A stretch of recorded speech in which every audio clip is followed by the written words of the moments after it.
Nous restons au Zimbabwe où on évoquait donc l'introduction de cette nouvelle monnaie qui a été accueillie avec une salve de critiques de la part des syndicats et de l'opposition. Francisco Napokwa, vous évoquiez donc la réforme agraire au niveau du Zimbabwe qui n'a pas très bien marché, mais l'exemple Kenya a plutôt bien donné. Donc, c'est tout un appareil. Et ce n'est pas, la crise n'est pas conjoncturelle, c'est structurel. Donc, il faut toucher la structure. Donc, produire et avoir des productions, pas seulement l'agriculture. Ils ont par exemple l'ivoire qu'on refuse de vendre. Il faut qu'ils arrivent à obtenir cette autorisation pour vendre et obtenir de la devise pour garantir suffisamment les importations et autres.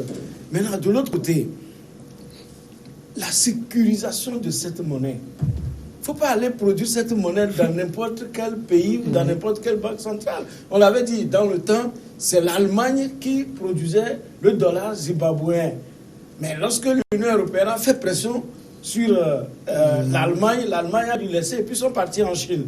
Celui qui va commander peut-être de la Chine, s'il commande un conteneur pour la République, il commande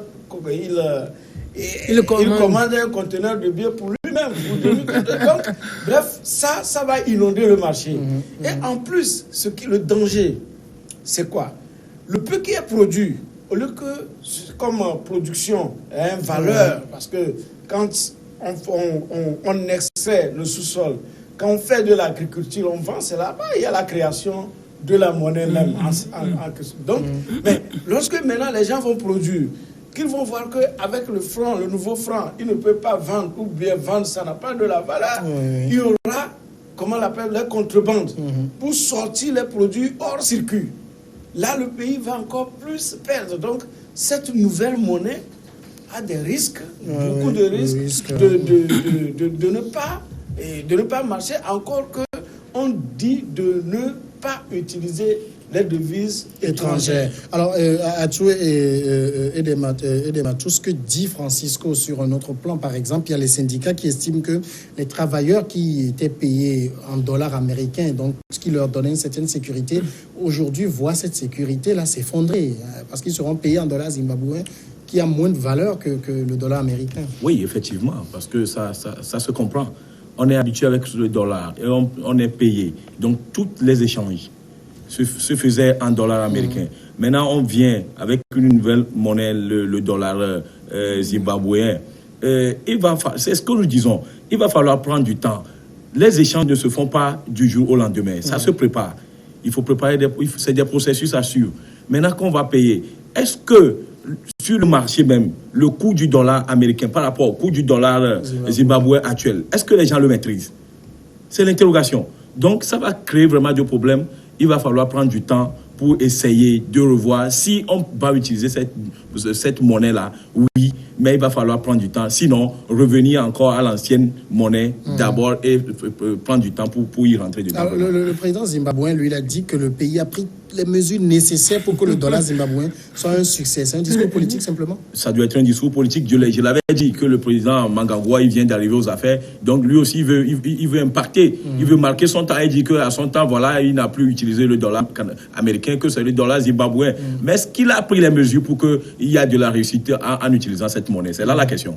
Voilà, je voudrais ajouter quelque chose là. Oui, par rapport à ce que Francisco a dit, à votre question, oui, au départ avec les fermiers blancs, le problème du Zimbabwe a commencé avec ça.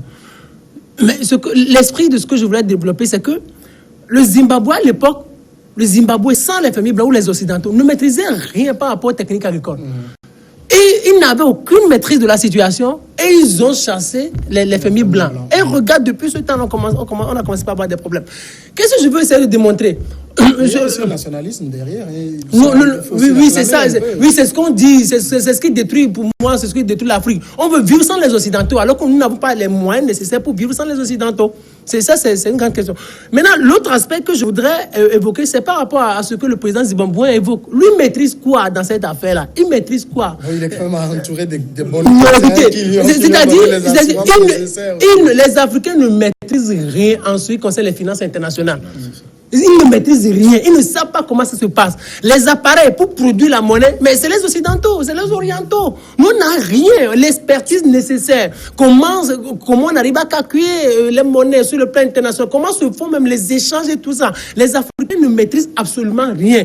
Et tout le monde veut avoir sa propre monnaie. Vous produisez votre monnaie, mais sur le plan international, en termes de finances internationales, vous ne maîtrisez rien. Donc, est-ce que... je crois que peut-être ce qui fait la différence ici, c'est qu'on est avec une monnaie électronique. Hein. C'est pas une monnaie physique où, pour le moment, on va commander un taille, les gens vont pouvoir produire comme ils veulent aussi. Bien sûr, la monnaie électronique. Même dans notre pays ici, vous voulez payer un boutiquier à côté avec du flouze ou avec du T-Money, il refuse. Il refuse? Oui, pour l'instant, ce n'est pas ça pour lui. Écoutez, lorsqu'on parle de monnaie, de quitter une monnaie pour aller à l'autre, mais je vous dis que même en France, en Europe, il y a des blancs qui n'arrivent pas à convertir, à sortir de ce cancan de francs français ou de Dutch mark. Il y en a parce qu'ils se sont même suicidés parce qu'ils n'arrivaient pas à manier la nouvelle monnaie. Je ne sais pas si vous voyez. Donc c'est complexe. Mais je dis, pour un pays, pour sa monnaie, peut réussir. Parce que là, c'est encore le cas, le seul État. Vous aurez pu remarquer, lorsque tout dernièrement, il y avait eu une crise monétaire au Ghana, avec le CIDI, le Ghana a pu manager. Ils ont remis les structures en place parce qu'ils ont constaté que, au fait, étant donné qu'il y a un peu plus de monnaie sur le marché, les gens avaient tendance c'est-à-dire que les gens étaient mieux rémunérés, donc le niveau de vie s'élevait. Or, il n'y avait pas les industries locales pour accompagner ça. Donc, tout le monde achetait de l'extérieur. Donc, l'importation était en train de dépasser, disons, les dépenses en importation. Donc, après, ils ont dû remettre les structures, peut-être les impôts ici, il y a tout un mécanisme pour le faire. Le Naira aussi avait entre-temps connu ce problème il y a 3 ans ou 4 ans, quand le Naira a chuté l'inflation, eux aussi ils ont refermé les frontières pour faire chose. Mais sachez, ça c'est le pays ça. Donc ceux qui peuvent jouer sur les leviers, comme j'ai donné l'exemple du Ghana et l'exemple du Nigeria, qui sont des exemples pour nous que nous devons regarder de près. Mais lorsque on va dans une zone comme la CEDEAO-UEMOA, où bientôt on va aboutir à ce qu'on appelle ECO, qui est une monnaie unique, commune, mais ça va être encore plus compliqué. Ça va être plus compliqué parce que nos économies ne sont pas les mêmes. Je voudrais ajouter que, mais avec ECO, là, on va l'arrimer à quelle monnaie internationale? Mais justement, moi j'ai l'impression que quand on évoque le sujet de la monnaie, nous nous comportons comme si les Africains ne sont pas mûrs pour cela. Je rappelle que la crise économique de 1929, ce n'est pas en Afrique, ça a eu lieu. Hein. C'est-à-dire, ces gens-là ont aussi des problèmes avec leur monnaie. Il faut forcément qu'à un moment donné, les Africains apprennent aussi à gérer. Et effectivement, il va falloir qu'arriver à un moment, il faut que les Africains soient autonomes par rapport à cette histoire de monnaie. Oui, ça va arriver. Mais il faut prendre du temps pour le construire. C'est à construire. Vous avez parlé tout à l'heure de... Monsieur Koura a parlé tout à l'heure de l'euro par rapport au franc CFA et par rapport au Dutch mark. Vous avez vu tout ce qui s'est passé quand on a introduit l'euro. C'est le même problème qui va se passer, pire même, si on doit dire, si on changeait aujourd'hui le franc CFA et le Naira avec le CIDIS et on change ça avec ECO. Parce que les pays n'ont pas le même niveau monétaire sur le plan des finances. Tous les pays, les États qui sont dans cette zone de CEDEAO n'ont pas le même niveau. Donc, il va falloir d'abord chercher à arrimer les pays par rapport aux monnaies que nous allons mettre en place avant de chercher à l'introduire. Ça, il va falloir prendre du temps, c'est pas du jour au lendemain. Mais c'est pas aujourd'hui que la question de non, mais écoutez, oui, c'est pas aujourd'hui, effectivement, c'est pas aujourd'hui. On parle de ça tout le temps, on crie sur les médias. Mais est-ce qu'il y a un travail de fond qui se fait? C'est Samuel, je voudrais ajouter quelque chose. Les États veulent avoir leur monnaie. Quand vous prenez par exemple le CIDIS, mais quand vous allez au Ghana, mais on utilise le dollar plus que le CIDIS. Mais à quoi bon la création du CIDIS a servi à quoi maintenant? Ou sert à quoi? Parce que c'est le dollar qui est beaucoup plus utilisé. Et l'autre chose que je voudrais ajouter, la plupart des richissimes de ces pays anglophones-là ont dans leur coffre fort le franc CFA et le dollar. Donc, Leur monnaie qu'ils ont créé, le Naira, le Cibis, là, n'existe même pas dans le coffre-fort. Donc, moi, je dis juste, aujourd'hui, tout ce que nous utilisons, tout ce que nous consommons, la plupart viennent des Occidentaux. L'expertise qui gouverne le monde, les Occidentaux. Donc, pour que les Africains, ou avant que les Africains n'aient leur propre monnaie et que ce soit solide, où ça existe sur le plan international, c'est du travail, ce n'est pas aujourd'hui. Oui, oui. Ce que vous dites que ces gens ont suffisamment de devises dans leur coffre, mais c'est que au moins la monnaie locale circule. Oui. Ce n'est pas comme chez nous ici, où comme la monnaie est stable par rapport à l'euro, c'est-à-dire que quand vous prenez 10 000 francs CFA en 2015, c'est toujours 10 000 francs CFA en 2010. Donc il y a une stabilité. Les gens emmagasinent ça à défaut des devises. Mais de l'autre côté, ils savent que la monnaie peut perdre rapidement sa valeur ou augmenter. Donc personne ne veut prendre le risque de conserver la monnaie locale. Ça permet que l'économie tourne. Ici, il n'y a pas d'argent sur le marché. Tout le monde, on cherche de l'argent, on ne trouve pas. Bon. Maintenant, ce n'est pas que les Africains n'ont pas l'expertise de produire la monnaie. Les Africains ont l'expertise. On a des gens qui sont allés à l'école du blanc et qui même travaillent chez les blancs qui sont très bien. Oui. C'est le système. Je prends par exemple l'équipe de France qui a pris la Coupe du Monde. Si vous laissez cette équipe de France dans un pays comme le Togo, dans tous les pays africains, excusez-moi, bref, c'est le problème. Sinon, quand vous voyez ce dont vont souffrir notre, par exemple, monnaie commune, ce n'est pas la monnaie à dos, c'est parce que nous avons déjà des monnaies comme le Cibis, le Naira qui sont gérées plus ou moins. Et le franc CFA également. Les gens ont chanté que la stabilité. Je me demande où sont passés ces experts de la BCAO pour accepter finalement qu'on peut abandonner le franc CFA aujourd'hui. Mais il y a des systèmes, sinon les normes de convergence. Dans les normes de convergence, mais quand vous prenez les rapports, tout le monde parle d'abord de renforcement de la démocratie. Pour le Bénin, par exemple, à côté, qui dit dans ses normes de convergence, les efforts qu'il faut faire 2019-2023, ils ont bien parlé du renforcement de la démocratie. Mais nous, aujourd'hui, le monde entier constate qu'ils ont perdu la performance en démocratie. Est-ce que vous voyez? Donc, il y a beaucoup de normes, que ce soit en matière économique. D'accord? Le PIB, par exemple, l'endettement par rapport au PIB. Les normes, c'est autour de 50%. Aujourd'hui, par exemple, beaucoup de pays sont au-delà de si je suis le dernier développement du chef de l'État à Londres, c'est 70% autour pour le Togo. Est-ce que vous voyez? Donc, vous voyez, il y a beaucoup de choses qui vont rentrer là-dedans, mais tout est question de volonté politique. D'accord. Ça va passer. On va évoluer vers le second sujet, c'est le Sénégal. Frère du président sénégalais Macky Sall, Aliou Sall, a annoncé lundi sa démission de la Caisse des dépôts et consignations, institution financière qu'il dirigeait depuis septembre 2017, 3 semaines après avoir été épinglé dans un reportage de la BBC sur la gestion du pétrole et du gaz du Sénégal. Je prends ici devant vous la décision de donner ma démission de la tête de la Caisse des dépôts et consignations à compter de ce jour, a déclaré dans une lettre rendue publique le président de cette banque chargée notamment du financement des projets d'intérêt général.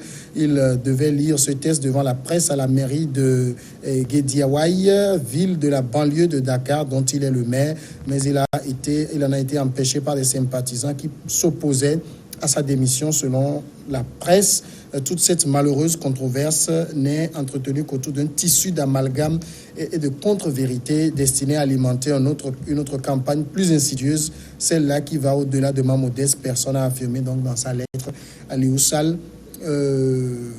Firmin, c'est le frère du président qui jette l'éponge là dans une affaire quand même corruption, hein, disons-le, de détournement de fonds, et ça éclabousse tout le sommet de l'État sénégalais. Oui, bien évidemment. Moi, je voudrais juste dire deux petites choses. La première chose, c'est que Karim Wade serait en train de rire.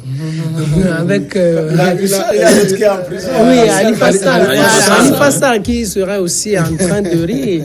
Ouais, donc, ça peut arriver aux frères du président aussi. Donc, la deuxième chose, c'est que les journalistes sont puissants. Oui, c'est ce reportage-là de la BBC qui est en train... C'est une véritable investigation. C'est une investigation sérieuse. Pour le moment, nous, on en est encore à la couverture des ateliers, séminaires. Mais aussi, on fait un travail sérieux. Actuellement, New World est en train de faire un travail sérieux. Et on ne regarde pas le monde. Ce n'est pas rien non plus. Donc, mais ça... Macky Sall, je ne sais pas comment il va se sentir avec ce qui est en train d'arriver à son frère, son petit frère ou son grand frère.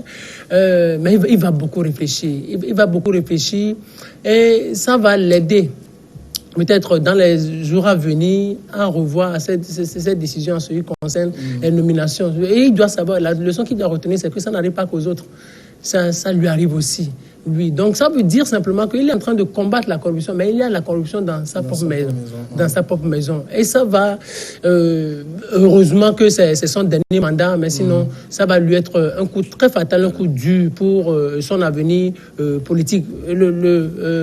Son frère Sall va retourner à sa mairie, mais je pense que l'affaire ne va pas s'arrêter là. Si la justice sénégalaise est un peu indépendante, je pense que les juges vont poursuivre. Le ministère public va mettre en mouvement l'action publique et on verra où est-ce qu'on peut aller. Mais l'autre chose que je voudrais ajouter, c'est que on interdit, le népotisme, ça peut exister.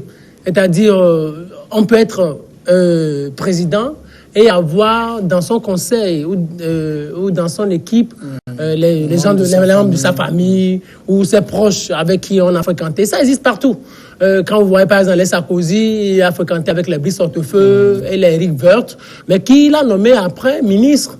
Quand vous voyez même Jacques Chirac, qui a été président de la République française de 1995 à 2007, sa responsable de communication par de l'Élysée, c'était sa fille, Claude Chirac. Donc c'est des choses qui peuvent exister. Mais ce qu'on doit combattre, c'est la corruption, les actes de corruption qu'on doit combattre. Alors, à tout, Edem, ici, il faut peut-être dire un mot sur l'acte même qu'a posé le frère du chef de l'État, Aliou Sall, de démissionner. Ce n'est pas courant en Afrique. Hein.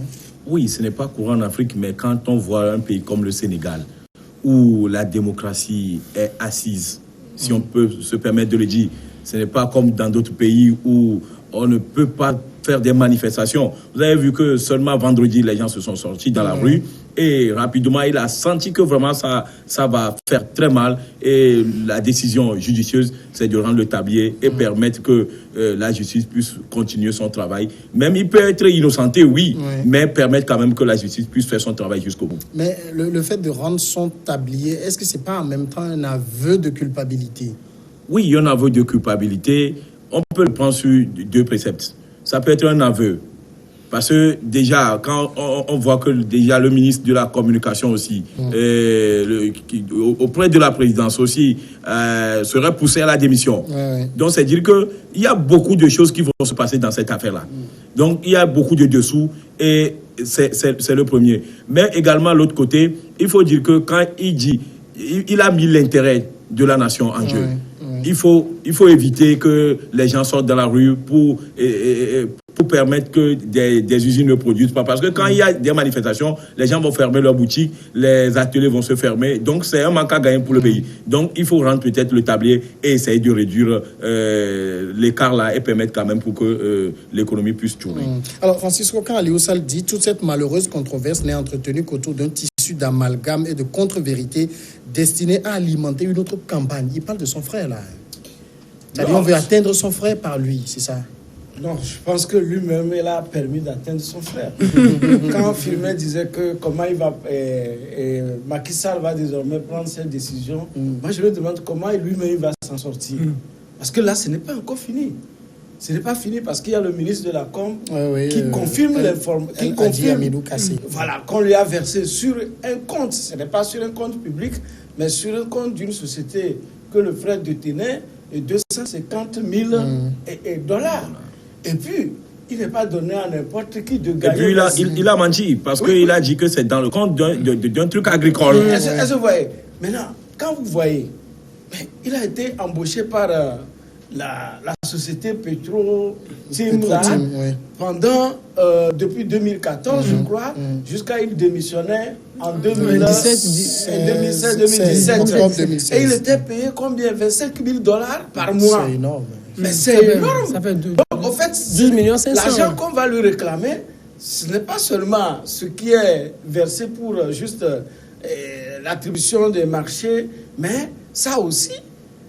Est-ce qu'un citoyen lambda peut avoir cette rémunération s'il n'était pas petit frère du chef de l'État? C'est là on parle de conflit d'intérêts.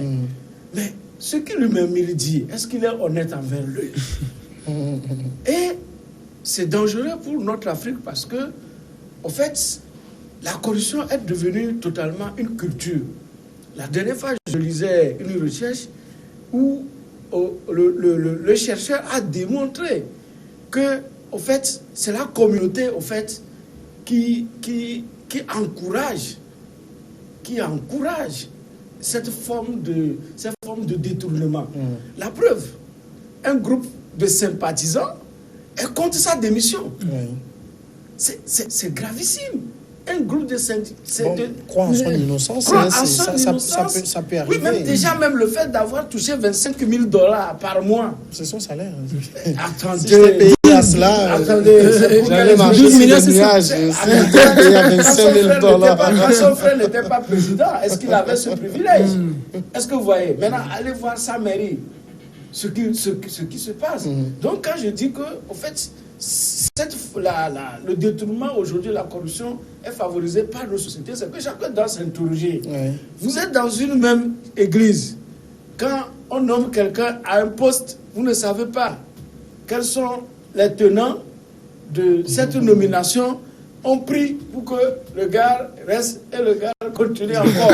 Alors que, parce que l'essentiel pour l'église, c'est qu'il vient, il achète un banc, il fait des ordres. Que ce soit dans la famille, que ce soit dans le village, dès que quelqu'un a un poste de nomination, je dis toujours que nous sommes dans l'événementiel dans notre pays. C'est ça qui favorise, c'est la corruption. L'événementiel, aujourd'hui, on dit on fait élection. On est en 2019. On avait fait une élection en 2018. On en fera en 2020. L'événementiel, là, ne fait pas. On a beaucoup d'argent. On va se développer à quel moment? Le pouvoir politique sait que c'est une faille qu'il laisse, mais qui permet aux gens de s'enrichir. La course au trésor, et on laisse l'essentiel le cours. Je veux juste ajouter un petit. Je l'ai dit une fois sur cette antenne que en réalité Macky Sall est une déception. Parce que Macky Sall qu'on connaissait du temps de Wade et qui venait en 2012, il était en quelque sorte un espoir pour tout le peuple sénégalais, un espoir pour la démocratie africaine. Mais on voit ce qu'il est en train de faire. On a vu le rapport d'Amnesty International entre-temps qu'il accablait suffisamment en ce qui concerne les violations des droits de l'homme. Et on voit aujourd'hui cette situation difficile de corruption. Lui, Macky Sall, qui a... Mais écoutez, avec cette histoire de Karim Wade et Khalifa Sall, mais c'est incroyable. C'est ce que je dis toujours. Ça doit nous amener à nous interroger sur la tenance en Afrique. Ceux-là qui se comportent comme des anges, se disant on va venir au pouvoir et on va changer les choses, regardez ce qu'ils donnent comme résultat. Talon en est aussi un exemple. La plupart des contrats publics sont confiés à ces sociétés. Les Béninois en parlent, mais on ne les écoute pas encore. Donc, le temps vient où on va les écouter. Alors ici, dans le cas de Aliou Sall, le frère du chef de l'État sénégalais, est-ce que cette situation n'est pas un peu l'arbre qui risque de cacher une forêt plutôt nauséabonde? Oui, vous avez parlé un peu biaisé parce que vous n'avez pas voulu aller directement. Mais c'est ça quoi. Si le président qui a nommé le frère, c'est le chef de l'État qui a nommé le frère. Donc normalement tout ce qui se passe, c'est lui qui est à la commande. Il doit savoir déjà que tiens, en tel moment, telle chose s'était passée. Mais si tout le monde a fermé les yeux sur ça, parce que c'est mon frère, ou bien peut-être rentrer également dans ma poche, dans tout ce qui se passe, Vous allez regarder que si la BBC n'a pas pu mener ses enquêtes jusqu'au bout, personne n'en parle. Oui. Parce que ça rentre dans l'intérêt de quelqu'un. Mais aujourd'hui, comme vous l'avez déjà dit, cette histoire de corruption qui est en train d'arriver, je vois mal Macky Sall finir son mandat. Il va avoir tellement de problèmes à gérer, il va avoir tellement à répondre de ses actes que ce qu'il a mis comme le programme d'action pour le quinquennat à venir, il aura du mal à l'exécuter. Parce qu'il y aura d'autres problèmes à gérer que de se concentrer sur le développement du pays. Alors, Atou a évoqué une question très intéressante. On a au niveau du Sénégal une société civile qui est quand même très éveillée. On ne comprend pas comment tout cela peut lui passer sous le nez et à la barbe. Et c'est la BBC qui est obligée de tirer sur la sonnette d'alarme. Non, vous savez, quand vous voyez l'enquête, hein, vous regardez un peu l'enquête, souvent des informations, ça ne tombe pas comme ça du ciel. Mais il faut ça finir, veut dire, parce que s'il y a un ministre même de la com qui a eu l'audace de dire, contrairement à ce que soutient le camp, voilà, l'intéressé et son frère président, donc vous sentez que il y a des gens qui sont, en fait, voilà, qui sont aux avant-postes. Donc quand vous voyez tout le documentaire, c'est quelque chose peut-être qui est sorti du pays. Maintenant, c'est à l'international. Maintenant, au prime abord, ils avaient voulu porter plainte contre BBC. la BBC. Je ne sais pas ce que cette plainte. C'est retiré, c'est déjà retiré. C'est déjà retiré. Oui. Donc, au fait, ce travail, bien sûr, on découvre sur les médias internationaux qu'ils ont fait d'excellents travail. Parfois, le travail se fait sur le terrain déjà. Sur le terrain déjà. Et le mouvement spontané même de la population, ce n'est pas anodin. D'accord. Donc, c'est tout on va aller à la pause maintenant. On va à la grande pause et on revient dans 10 minutes.